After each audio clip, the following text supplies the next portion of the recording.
nyo, humina ang nerves nyo. Kaya patatasin ang kuryente. Tumas ang kuryente, kailan bigyan kayo ng ending pain o kaya electric acupuncture. Tapos, tatanggalin natin yung may tindan ko, di ba? Kasi kung pinanatilis na, kahit ang bilis na, makakalik-balik. Nakakagulot na lang kami. Mga ganon, ha? Kaya pisin nyo lang po. Yan ang pinaka-the best. Kaya tingin mo, ang dami. Eh, puro mga ano yan. Yung mga nakaupo na yan. Ano na yan, hindi na talaga mga original na pasyente ko yan. Yung iba, ito, recommenda na. Kahit minsan nalalayo sa lugar. Mindanao ito. Mindanao ito, Sambuanga. At mabigat ang problema niya. Itaas sa stage 4 na. Sa lasa, sa liver. Ayun, kamusta na? Puro mga ano ha? Dito, kung kami man nagte-therapy, hindi kami nangangako gagaling kayo ha? Dahil ang magagawa ko lang 50%, sa inyo 70%. Bakit? Kailan susunod kayo sa protocol natin? Diet. Inumin nyo, pupunta kayo rito. Sasabihin namin kung kailangan weekly, isang beses. Sasabihin namin kung 2 beses, isang linggo. Sasabihin namin 3 beses. Pero pag nagpunta kayo rito, mahirap talaga ang Pilipinas ngayon, marami Pilipino naghihirap. Imbis na isang therapy lang gagawin natin, abutin tayong 3 hanggang 5 therapy. Parang 5, 3 session, gano'n ha? Kasi there is a time, sasabihin nyo, halimbawa, kasi alam namin makaka-recover kayo pag sumunod lang eh. Walang maghahatid sa akin, o kaya wala nang pera, wala nang time. At least sa una pa lang, nakakita na kayo ng ano. Gagawin natin to our maximum. Kaya medyo matagal tayo. Yun ang dahilan. At kadalasan ng, siyempre, marami dyan wellness, negosyo, ito hindi. May halong tulong ito. Kaya, hanggat maaari, yung oras nyo sa maghapon, bigyan nyo na ito para matulungan namin kayo. Ha? Konting negosyo ito, kumita, pero yung makatulong ang importante sa amin ng gano'n. Kaya medyo maikli lang eh, wala tayong privacy. At wala kayong makikitang therapy, kahit sa buong mundo na dito sama-sama at malalala ng sakit ha. Kasi matagal na ako eh, 47 years old ko, 48 years na ako eh. Kaya sunod lang kayo. Okay. Anong health issue po? Ano po? Dali pa. Kaya dito ini-interview namin ha, kaya sasabihin nyo, hindi ayaw ko sa media, okay lang. Tatakpan na yung mukha. O sige ha, sabihin nyo, pag kayo magsasabi para yung editor namin, tatakpan. Diba, pinalakad namin kayo dyan. Makikita nyo, lumalakad, di ba? Patanggalin natin ulo nyo, ha?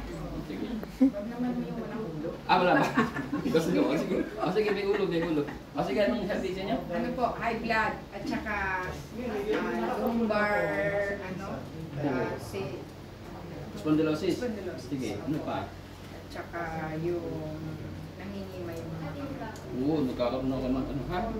O, ibig sabihin yan, basta tandaan nyo, sumasakit lumbar, nangingimay, yung dugo nyo hindi umiikot na masyado, ha?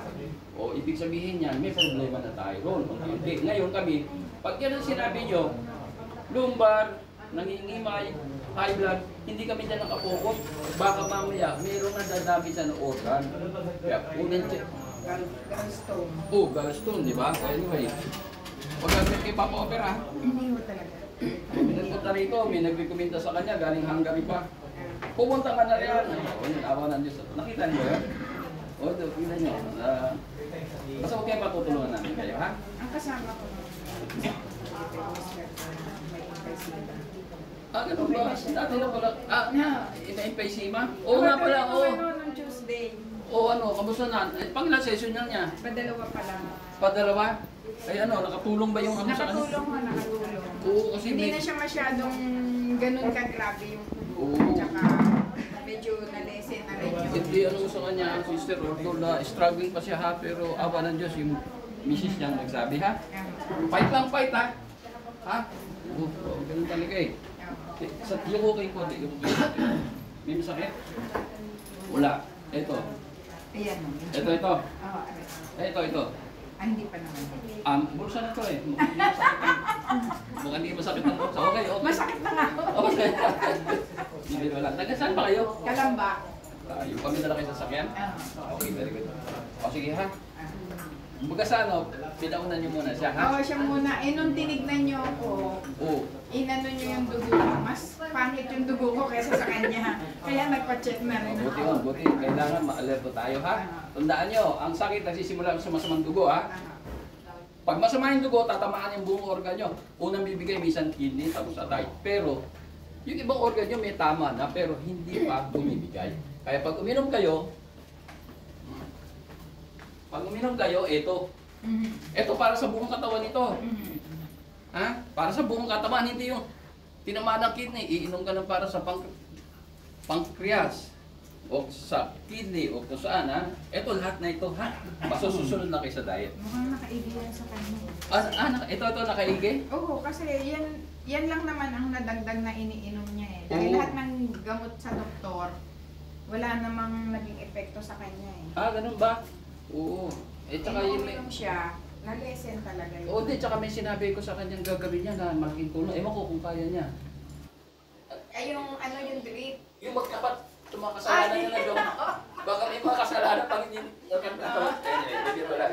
Kasi medyo masakit. Pero wala pa ako mga ano na drip yung... IV. Oo. O, wala pa, lalong lalakas yan. Maniwala kayo, lalong lalakas. Mukhang kaya na niya eh. Naghahanap ako ng... Hindi, ako nang bahala, ha? Tuturo ko sa inyo ngayon, ha? Bago kayo malis. Kayo po,